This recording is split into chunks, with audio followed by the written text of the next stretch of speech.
world. It's your boy Double O coming at you live again tonight from Atlanta, Georgia. Hope everybody's doing well. Hope you're having a great week, a wonderful week thus far. It is Tuesday, November the 5th, and this is day number 79 in the 90-day series that we started a couple months ago. It's been a long journey, but I hope you all who have been tuning in all along have gotten something from the videos, and the feedback that I've gotten, most of you are getting something that is helping you to become a better person and to start to set goals and achieve goals. Those of you who are tuning in for the first time, thank you very much for tuning in. Really the aim of this series is to help each of us become a better person, to really enhance our communities, enhance the cities that we live in, enhance the states that we live in, to enhance the country, to make the world a better place to live in. And really it boils down to that. If each one of us becomes a better person every day, the world cannot help but become a better place to live in, right? It's really just that simple. Truth is very simple. It's not complicated. It doesn't, you don't have to have a whole lot of big words to explain it. It really is simple and very profound in most cases. So tonight, I'm going to start with 5 cures. This is from a book called The Richest Man in Babylon, and it's by George S. Clason. I hope that you will Google it and look it up and, do some research for yourself. And you have to remember that, there's nothing new under the sun. So whenever somebody comes to you with something, they probably borrowed the words from somebody else. And I borrow words from people all the time, principles that I know work. And so, I use these principles, as I said last night, when I was a much younger man. And it really, really worked for me. I experienced great success. There was a turning point in my life where, I went on a journey to find and to pursue other dreams and goals that I had. And so I got away from using these principles on a daily and consistent basis. But now I have started doing it again over the last couple months. And I want to share these with you because I know that they will help you. I know from experience that they really do work, and if you really work them. Okay? So tonight we're going to talk about 5 of 7 cures for an empty bank account. Is basically what it translated into today. It says 7 cures for a lean purse. Really what that means is 70 remedies for an empty bank account. Here's how we fix having an empty bank account, okay? Number 1, we talked about this on last night, is start saving a minimum of 10% of all of your income. And, it may seem a little bit difficult at first, but I guarantee you once you start to really put away that 10%, of your money that you get paid every week or every 2 weeks or whenever you have money come in on a regular basis or irregular basis, save 10% of it and make it a systematic and consistent thing that you do. Now, once you start saving, or once you have gotten that into your mind, that remember a portion or a part of everything that you own is yours to keep. The next thing you need to do is create a budget. Learn to budget your money. Now, what is a budget? A budget really is a fancy word for a plan. Really, that's all it is. A budget is a plan. And what you're doing, as we talk about all the time, is writing down your goals. So your goals is to make sure that you pay your mortgage or your rent, your car note, your car insurance, and the other necessities of life that you have. And really, you want to plan that. And a budget is simply a plan for how you will take care of your expenditures that you have on a consistent basis. Your living expenses and debt and whatever and savings. So put a budget together. And a budget that's a roadmap really to help you begin to gain wealth. Once you discipline yourself, you see, it's very important that you learn how to do that. Create a budget. If you don't know how to create a budget, there's all types of tools out there for you to help you. go and research. Go to the library. Go on the internet and Google how to create a budget, and really apply it to your life. Now, as I say all the time, I could sit here and talk to you all night, and you could go back and watch all the videos that I've done over the last 79 days. But if you don't apply what I'm telling you, then it is for naught. You might as well not watch these videos. You must apply the principle. You must apply the principle on a daily and consistent basis. So the second thing that you must learn to do after you start saving money is learn to budget. And then you have to understand that even the higher your income goes, you still need to have a budget. Now, I guarantee you think that just because somebody makes $1 million a year, you think that they're rich. Not so, ladies and gentlemen. They just have a higher income than you. It does not make them rich, because those people have the bills that are $1 million bills. They're not like a $40, $50, $60, $100,000 a year job bills. If you're making $1 million a year, most of those people, they go out and buy more expensive cars, more expensive houses, more expensive jewelry, spend money on more extravagant vacations and things of that nature, and they're just as broke as you are. They make more money than you, but they're just as broke as the person who's making $30,000 a year or $50,000 a year, who's not living on a budget, who's just spending money. I'm telling you, I know lots of them. Those professional ball players that you see, many of them are struggling day to day to make ends meet. Many football players, even the professional football players, that 3 months that they're not playing football, they struggle to make ends meet. They borrowing money from here and there to pay their bills over those 3-month period, because they're not getting a paycheck then. So you don't get fooled by, if I just had $1 million, I would be okay. No, that's not the case. If you got $1 million and you don't have a millionaire in mind, then you're gonna be just as broke as you are right now with $20,000. And I have my artist MAV, shout out. This is a unshameful plug. M.A.V. Go Google that too. But I tell him all the time, as his manager, is like, look, if you can't manage $20,000, you ain't gonna be able to manage $200,000. You won't be able to manage $2 million, because it's the same principles apply. No matter how much money you make, the same principles apply. You must learn to save a portion of whatever you make, budget your money wisely, and do these other few things that I'm going to discuss now. So, what you got to learn is, I'm budgeting my money. Now, you create the budget. So you decide what you're going to spend your money on. You have to learn that if I create the budget, then I can spend it on buying clothes or whatever else I want to do. But at the same time, the necessities of life are calling, and those things have to be taken care of. So you have to be very, very careful and budget an amount to spend on those things, on entertainment and really, to live, but really live within your means. The next thing is learn to invest. Saving is just the beginning of this. But once you start saving, then it's time to start educating yourself on how to invest. Remember I said last night, go to those people who are wise in handling money. Go to the people who do well at handling money, and ask them questions. Go to your banker, go to an investment banker, Google it online, and visit them, interview them, write down questions that you have, and just walk in. Everybody may not spend time to give you, the answers to your questions, but a lot of people will spend the time and give you great advice. A lot of people are willing to do that. They want to do it, especially those who are in the business of investing money, because they want to make you a customer. So if they can give you good advice and show you how they can help you manage your money, then they're going to sit down with you and spend as much time as they need in educating you. So again, learn to invest your money. Residual income is the key. You see, when you are working for money, you are a wage earner, so to speak. When your money starts to work for you, you become a business person. You become a businessman or businesswoman.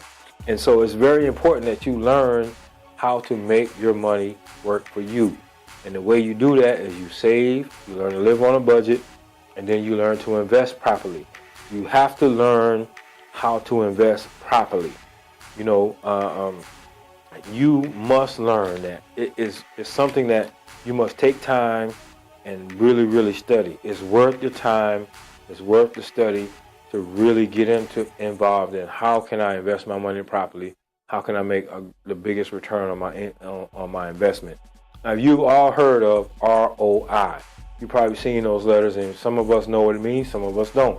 So I just want to break it down to you. ROI is return on investment.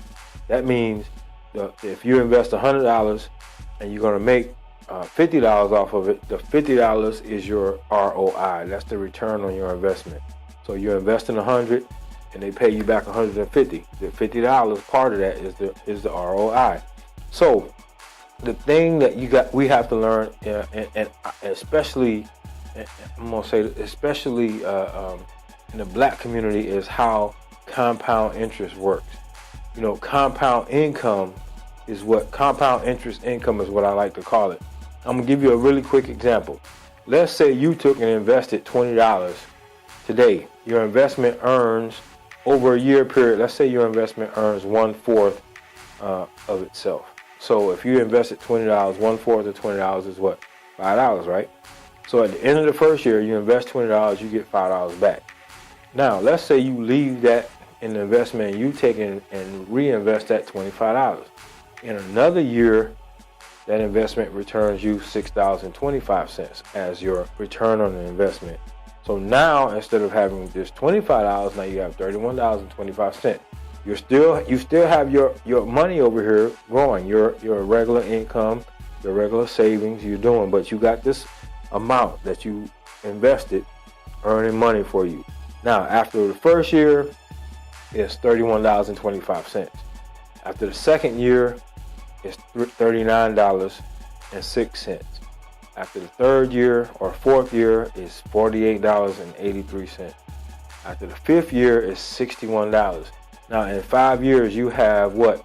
Tripled the amount of money that you started out investing. That's just a simple, very simple, very plain example of compound interest and how it works. So every year, that money is building.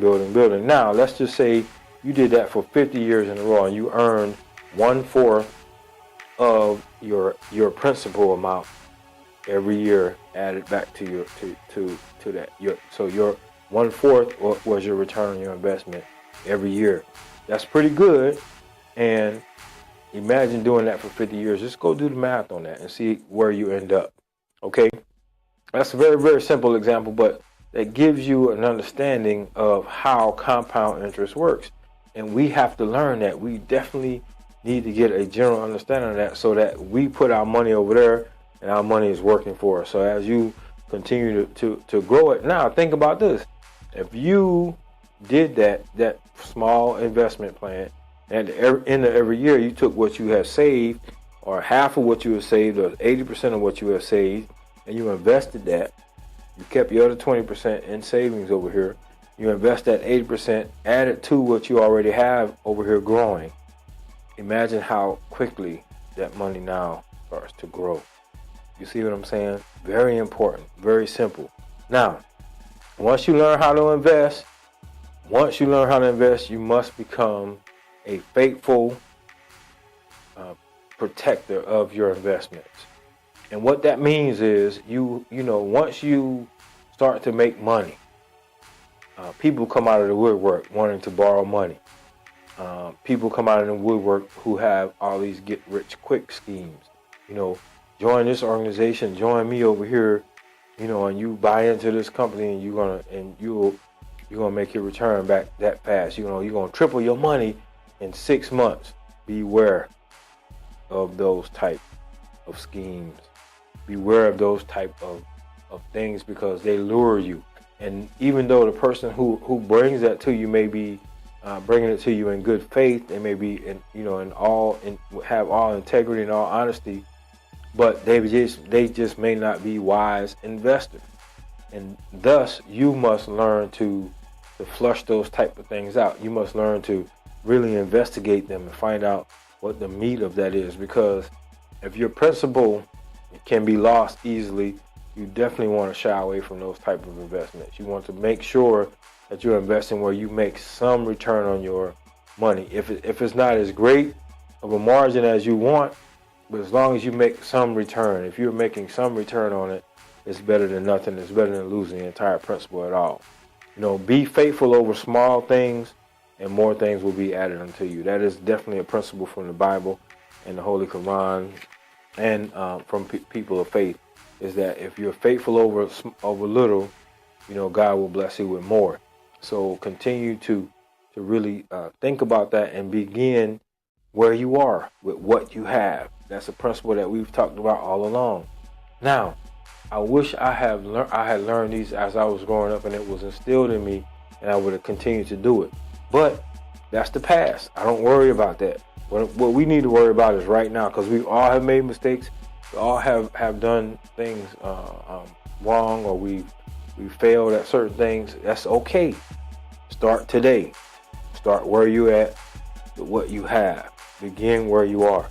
Now, be careful, as I've said, to invest your money properly. Never invest your money in anything where your whole principal may be put into jeopardy. Don't be lured in by the get-rich-quick schemes. Those things come and go. They're fly by night. Get something that is going to be semi-safe or safe, and a safe investment, and continue to just build slowly and consistently. We always say success is being consistent over time. Get good advice from competent people who can help you evaluate the risk, and keep yourself educated as well. Know what the details are of every investment that you get into. Now, the last thing I'm going to talk about tonight is buying a home. Buying a home is so important to helping you keep money. Renting apartments and renting anything really is like throwing money down a dark, deep hole, because you can't reclaim that in any type of way. So, you want to, as soon as possible, buy a home. Even if you have to buy a home that's subpar at the moment, you can invest into that home, build it, and increase its value over time. But work on getting your credit together. Work on looking at leasing to own, or whatever you have to do to get yourself to the point where you can actually buy a home. And then once you get in your home, the key to it is paying it off as quickly as possible. And the way you do that is you want to make principal-only payments as often and as much as you possibly can. That's very important. You want to pay that principal down, because as we talked about compound interest, it works in reverse when you owe large sums of money. So if you got interest being stacked onto a principal every month, then you can see how that grows. But if you paying the principal down, you pay the interest, pay the principal down, pay the principal down, pay the principal down, and what that means is the amount of money that you actually borrow. Because it's like a reverse funnel when you first buy a house. Is you paying $1,200 a month, and $1,000 of it is going on interest, and $200 is going on the principal. So as the principal comes down, the interest begins to come down. So you want to make sure that you paying principal only payments as often and as much as you possibly can. And once you own the home, and that is it is a great goal. Taxes are always going to be there. So, but that's a whole nother story. But once you own your home, you can then use that investment to do other things, and we'll get into that a much later date. So again, I hope this has helped you a bit. Let me revisit this quite really quickly and recap what we talked about tonight. So number one is what? Start saving at least a minimum of 10% of your income daily. As it comes in, on all of your income. Learn the budget. You create the budget. You know what you want to spend money on. Just don't dip into your savings. Become a good steward of your money. Learn to invest. Learn to invest. Educate yourself on investing. Interview those people who are out there who are good at handling money and investing money and are making money off of their investments. Remember how compound interest works. As you invest, remember how that works. So, that example, you can go back in this video and go back through that example. That's just a very simple example. But if you Google compound interest and how compound interest works, I guarantee you it'll pull up something that will help you as well. Learn to be careful, learn to be faithful over the small amounts, and more will be added to you. That means take care of what you have now. Learn to budget and handle what you have now. Because $20,000, if you can't handle $20,000, you can't handle $200,000. If you can't handle $200,000, you can't handle $2 million. Trust me, you will be the same struggling, broke individual that you are now with $2 million. You just have more bills and more things, more expenditure. So think about that. I'm telling you, trust me. Learn to handle what you have right now, and much more will be added unto you. Buy your home, invest in your home, and then pay that principal down as quickly as you possibly can. Thank you very much. This is just advice. I hope that you will go out and really research this on your own. Go out and buy the book, The Richest Man in Babylon. Get it from the library, read it yourself, and start to apply these principles. Remember, this information means nothing if you don't apply it. Set goals, write your goals down, set down a plan, start acting. Start acting today. Start where you are with what you have and start moving along. Thank you very much. Again, I really appreciate it. I hope that you got something from this. I hope that you will continue to join me for the next few videos that we're going to do up to the 90-day period. And then once I get there, then we'll decide what the next goal is. Okay? Thank you. Peace. One love. Love.